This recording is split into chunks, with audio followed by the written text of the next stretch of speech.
नमस्कार, मी पौर्णिमा the सामन्स foods and ब्लॉगमध्ये तुमच्या सर्वांचं खूप स्वागत आहे. नारळी पौर्णिमा विशेष आज आपण करणार आहोत 7 ते 8 दिवस टिकणाऱ्या खुसखुशीत अशा ओल्या नारळाच्या करंज्या. आता ह्या करंज्या 7 ते 8 दिवस टिकाव्यात यासाठी आपण काही खास टिप्स देखील बघणार आहोत. त्यामुळे व्हिडिओ अजिबात स्किप न करता शेवटपर्यंत नक्की बघा आणि चॅनलवर जर नवीन असाल तर चॅनलला नक्की सबस्क्राईब करा.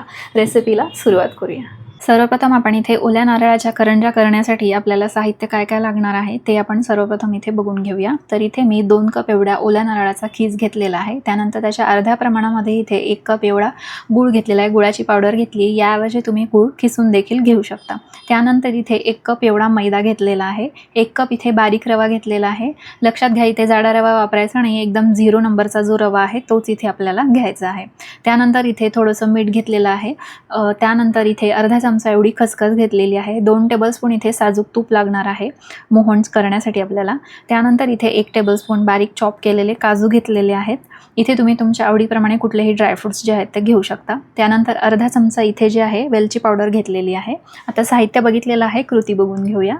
तर सर्वप्रथम आपण इथे करंजीसाठी लागणारं पीठ जे आहे ते मळून घेणार आहोत. तर त्यासाठी मैदा व रवा जो आहे तो एकत्र करून घ्यायचा आहे. त्यामध्ये अगदी चिमूटभर एवढं मीठ घालायचं आहे. कुठल्याही गोड पदार्थामध्ये मीठ घातल्यामुळे पदार्थाला खूप छान अशी चव येते. त्यामुळे यामध्ये थोडंसं मीठ जे आहे ते आवर्जून घालायचं आहे. आता सर्व साहित्य व्यवस्थित मिक्स करून घेतलं. आता यामध्ये आपण कडकडीत असं साजूक तुपाचं मोहन जे आहे ते घालणार आहोत. तर इथे हे बघा, तूप छान मी असं कडकडीत एकदम गरम करून घेतलेलं आहे. हे बघा, अशा प्रकारे यामध्ये पीठ घातलं तर असा त्याचा थोडासा चरचरीत असा आवाज आला पाहिजे आणि त्यामधनं वाफा निघायला पाहिजे. इतपत छान असं तूप जे आहे ते गरम आपल्याला हवं आहे.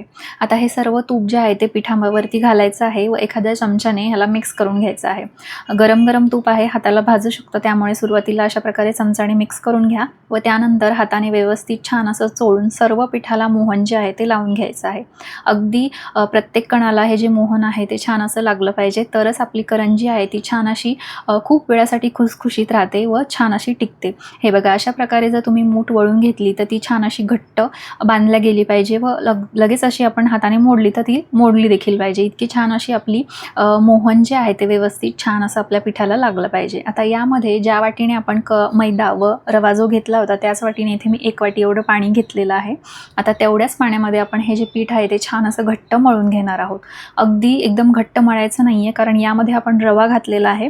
रवा जो आहे तो पाणी शोषून घेतो. त्यामुळे शक्यतो 1 कप म्हणजे ज्या कपाने तुम्ही प्रमाण मोजून घेतले त्याच कपाने इथे पाणी घ्यायचं आहे. आता ह्याला आपल्याला अर्ध्या तासासाठी असंच भिजत ठेवायचं आहे. त्यावरती एखादा कपडा किंवा अशा प्रकारे तुम्ही भांडं ठेवू शकता. आता पीठ भिजतंय तोपर्यंत आपण इथे सारण जे आहे ते तयार करून घेऊया. तर त्यासाठी पॅनमध्ये आपल्याला इथे 1 चमचाभर एवढं तूप घ्यायचं आहे. तुपामध्ये इथे आपल्याला खसखस व आपण जे काजू चॉप करून घेतला होता तो घ्यायचा आहे व त्याला छान असं तुपामध्ये परतून घ्यायचं आहे. अगदी हलका गोल्डन ब्राऊन कलर येईपर्यंत ह्याला छान असं परतायचं आहे. तर हे बघा, खसखस आणि काजू जे आहेत ते छान असे परतून झालेले आहेत. आता यामध्ये आपण ओल्या नारळाचा खीस जो आहे तो छान असा खरपूस भाजून घेणार आहोत.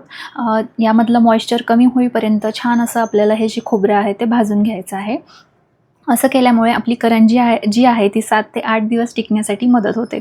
यातलं पाण्याचा अंश कमी झाल्यामुळे करंजी आपली भरपूर वेळासाठी छान अशी टिकते. जर आपण ओलसर असं सारण ठेवलं तर करंजी जी आहे ती लगेचच 2 ते 3 दिवसामध्ये खराब होऊ शकतं. त्यामुळे अशा प्रकारे व्यवस्थित छान असं खोबरं जे आहे ते सुरुवातीला तुपामध्ये भाजून घ्यायचं आहे व त्यानंतरच यामध्ये गूळ ॲड करायचा आहे. आता साधारण इथे मी 5 मिनिटासाठी खोबरं छान असं मंद गॅसवरती खरपूस भाजून घेतलेलं आहे. त्यातलं भरपूर असं मॉइश्चर जे आहे ते कमी झालेलं आहे आणि त्यानंतरच यामध्ये मी गुळाची पावडर व थोडंसं अगदी चिमूटभर मीठ घातलेलं आहे. आता ह्याला व्यवस्थित असं मिक्स करून घ्यायचं आहे. आता यामधलं पाणी, आता हे बघा, इतपत असं पाणी आहे. एवढं राहिलं तरी चालेल, पण ह्याच्यापेक्षा जास्त जर पाणी रिलीज होत असेल तर संपूर्ण पाणी यातलं सुकवून घ्यायचं आहे व त्यानंतरच इथे गॅसचा फ्लेम आपल्याला ऑफ करायचा आहे. आता तुम्ही इथे बघू शकता सारण जे आहे ते छान असं सुकलेलं आहे. आता यामध्ये आपण वेलची पावडर व इथे 2 टेबलस्पून मी मिल्क पावडर जे आहे ते घातलेलं आहे, ज्यामुळे आपलं सारण जे आहे ते छान असं मोकळं तयार होतं व यातलं जे काही एक्स्ट्रा मॉइश्चर असेल ते देखील कमी होतं. त्यामुळे इथे आवर्जून हा जो सिक्रेट इन्ग्रेडियंट आहे तो नक्की घाला. यामुळे आपली करंजी देखील खाण्यासाठी खूप टेस्टी लागते व सारण देखील छान असं भरपूर वेळासाठी टिकून राहतं. आता तुमच्याकडे जर खवा अवेलेबल असेल तर तो घातला तुम्ही तरी चालेल, पण खवा घातल्यावरती व्यवस्थित असं छान सारण जे आहे ते परतून घ्यायचं आहे. तर इथे अर्धा तास झालेला आहे आणि आपलं पीठ छान असं भिजलेलं आहे. तुम्ही बघू शकता कितपत हे पीठ जे आहे ते सॉफ्ट आहे.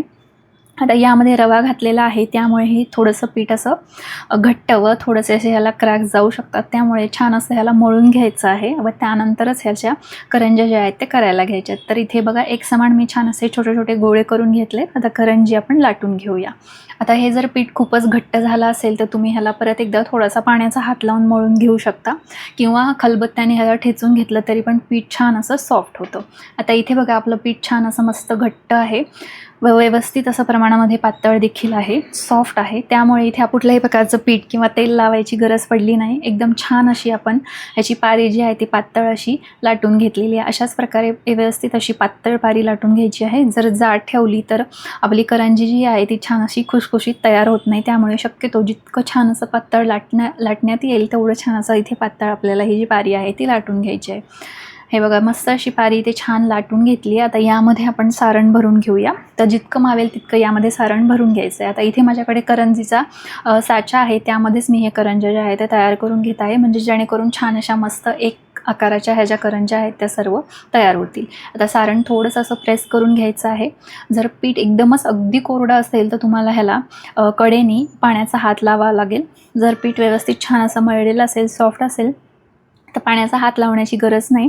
अशा प्रकारे तुम्ही ह्याला बंद केलं तरी पण व्यवस्थित छान असं आपली करंजी जी आहे ती साईडने व्यवस्थित बंद होईल. हे बघा मस्त इथे सुंदर आपली करंजी तयार झालेली आहे. आता दुसऱ्या प्रकारे करंजी कशी करायची ते देखील बघून घेऊया. व्यवस्थित अशी दोन्ही साईडने व्यवस्थित करंजी बंद देखील झालेली आहे. तर हे बघा इथे मी परत एक पारी जी आहे ती लाटून घेतलेली आहे, त्यामध्ये भरपूर असं सारण भरून घेतलेलं आहे. आता इथे आपण करंजीला मुरड कशी घालायची ते बघून घेऊया. तर हे बघा व्हिडिओत दाखवल्याप्रमाणे अशा प्रकारे थोडासा हा मधला भाग जो आहे तो बाहेर खेचायचा आहे व अगदी शेवटून ह्याला फोल्ड न करता पुढून असं ह्याला फोल्ड करायचं आहे. म्हणजे अगदी तुम्ही जरी नवेशिके असाल, करंजीला मुरड घालायला तुम्हाला जमत नसेल तर जसं व्हिडिओत दाखवलं आहे त्याप्रमाणे जर तुम्ही केलं तर अगदी तुम्हालाही पहिल्या प्रयत्नामध्ये करंजीला मुरड घालायला जमेल. इतकं सोपं आहे. फक्त ह्याला अशा प्रकारे बोटाने बाहेर खेचायचं आहे व पुढचा भाग जो आहे तो अशा प्रकारे फोल्ड करून प्रेस करून घ्यायचा आहे. चिटकवताना व्यवस्थित असं चिटकवायचं आहे, नाहीतर आपण तळताना तेलामध्ये ही जी मुरड आहे ती सुटू शकते, त्यामुळे व्यवस्थित असं छान प्रेस करून घ्यायचं आहे. तुम्ही बघू शकता किती सुंदर अशी एक समान अशी आपली मुरड देखील इथे व्यवस्थित छान अशी आलेली आहे. फक्त ह्याला बाहेर खेचायचं आहे. पुढचा भाग जो आहे तो आतल्या पोर्शनमध्ये प्रेस करून ह्याला व्यवस्थित असं छान बंद करून घ्यायचं आहे, दाबून घ्यायचं आहे. हे बघा अशा प्रकारे शेवटी जे पीठ उरेल ते अशा प्रकारे फोल्ड करून तुम्ही ह्याला आतल्या बाजूने प्रेस करून चिटकवून घेऊ शकता. इथे सुंदर आपली मुरडाची करंजी जी देखील जी आहे ती तयार झालेली आहे. आता अशाच प्रकारे बाकीच्या करंज्या देखील तयार करून घेऊया. तुम्हाला कुठली पद्धत सोपी वाटेल ती तुम्ही इथे करू शकता. तर हे बघा इथे मस्त अशा सर्व करंज्या मी करून घेतलेल्या आहेत. आता इथे आपण तळून घेऊया. तर तळण्यासाठी आपलं तेलाचं टेम्परेचर जे आहे ते नॉर्मल हवं आहे. एकदम हाय टेम्परेचरवरती इथे आपल्याला अजिबात करंजी तळायची नाही आहे.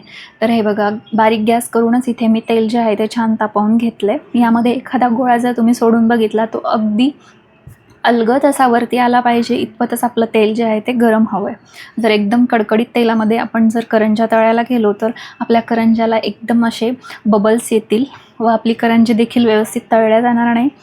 वरून तळल्या जाईल, आतून ती कच्ची राहील व लगेच करपल्या देखील जाईल. त्यामुळे व्यवस्थित छान अशी एकदम नॉर्मल टेम्परेचरच्या तेलावरतीच ही करंजी जी आहे ती तळून घ्यायची आहे. तर हे बघा मीडियम गॅस करून मी छान अशी गोल्डन रंगावरती करंजी तळून घेतली आहे. अशाच प्रकारे बाकीच्या करंज्या देखील इथे तळून घेऊया.